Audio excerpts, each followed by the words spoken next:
Na-entrap ang isang Indonesian na bistadong humihingi ng malalaswang litrato at video ng mga batang babae kapalit ang pera. Nakatutok si Bea Pinlac, exclusive.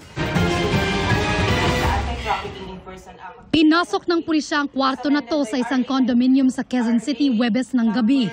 Hinuli nila sa entrapment operation ang 28 anyos na Indonesian national na ito.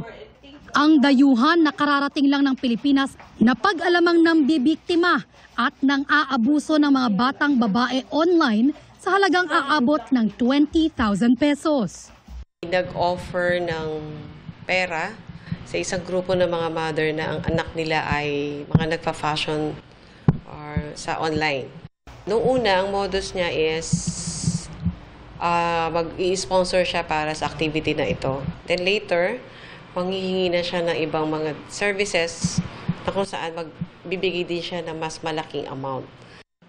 Isa sa mga nanay sa grupo ang nagsumbong sa pulis matapos maalarma sa umano'y extra service na hinihingi ng suspect sa kanyang 8 taong gulang na anak.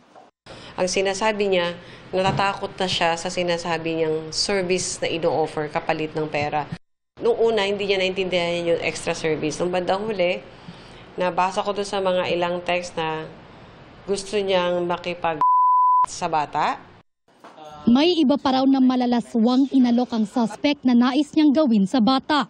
Humihingi rin daw ito ng mga litrato at video ng bata na nakabikini o kaya'y walang saplot. Pero giit ng suspect, may kasunduan na sila ng nanay ng biktima kaya siya pumunta ng Pilipinas. For me, it was a scam because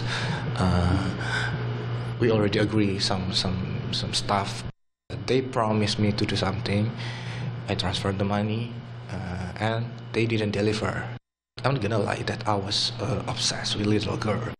They need the money, and I can offer the money, but let's make a deal. I never force.